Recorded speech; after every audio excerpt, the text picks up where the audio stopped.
Cette année, le CNRS fête ses 80 ans et l'ETC a organisé cette manifestation pour fêter les 80 ans de CNRS à l'UTC en même temps que la fête de la science.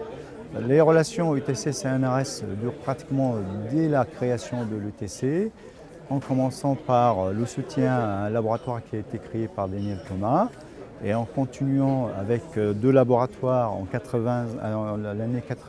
les années 80 avec le laboratoire Gazic et le laboratoire biomécanique bioingénierie, et suivi en 92 par le laboratoire qui est aujourd'hui le laboratoire Oberval.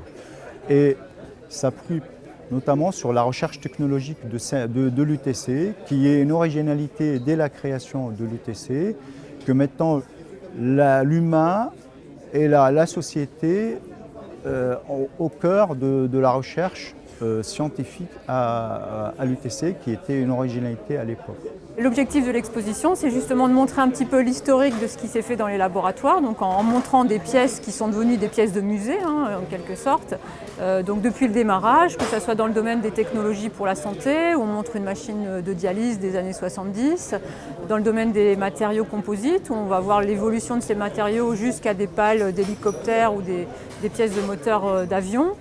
Des recherches aussi qui se sont faites autour du véhicule intelligent, et donc on voit la voiture autonome qui n'est pas dans l'expo même mais juste à côté sur le parvis de l'UTC, et puis les recherches aussi sur les technologies enzymatiques, et notamment il y a un beau panneau du laboratoire GEC qui montre comment ils ont restauré les nymphéas de Monet en utilisant ces techniques enzymatiques. Quand nous sommes arrivés en 1973, il n'y avait rien. Il n'y avait aucun bâtiment, les programmes n'étaient pas définis, l'organisation de l'enseignement ne l'était pas non plus. On est arrivés comme des pionniers, on appelle ça les pères fondateurs, disons une vingtaine ou 25 personnes, où on a fait une quantité de choses qui n'avaient rien à voir avec la mission d'un professeur ou d'un chercheur. On a redéfini toutes les organisations de recherche, le découpage en départements, qu'est-ce qu'on voulait faire comme genre de recherche, la ruine des matériaux et des structures, c'est une invention de 2 ou 3 personnes.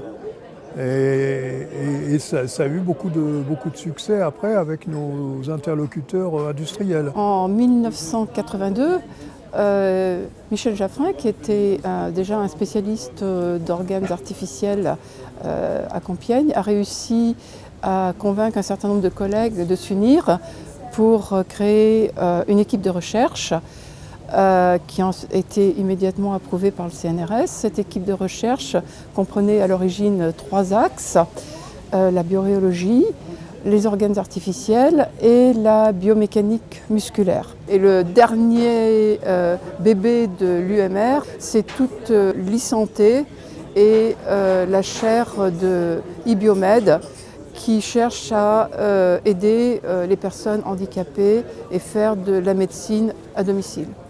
C'est tout à fait approprié d'avoir choisi l'UTC pour fêter les 80 ans du CNRS, parce que l'UTC est vraiment l'exemple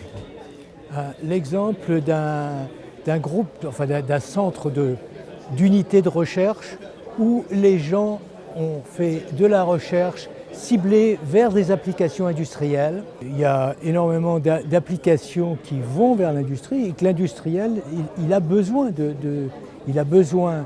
du centre de recherche pour pouvoir travailler d'abord sur des prototypes issus des résultats de la recherche et ensuite, après, éventuellement exploiter ces prototypes. Donc c'est un stimulateur pour l'innovation. Depuis 40 ans, le CNRS, puisque l'UTC a 40 ans, plus de 40 ans. Et donc le CNRS, avec l'UTC et les laboratoires, ont déjà des projets communs depuis 40 ans. Et dernièrement, on peut noter qu'il y a eu encore de nouvelles créations, de nouvelles collaborations fortes entre le CNRS et l'UTC et nos partenaires industriels, puisque ça fait partie de l'ADN de l'UTC. Et j'ose espérer, vu les présentations qui ont été effectuées, que nos laboratoires se sont projetés pour les 40 prochaines années pour faire la somme des 80 ans. Et je pense qu'il y a de belles perspectives, étant donné la force, je dirais, de nos laboratoires dans les travaux de recherche en relation avec le CNRS.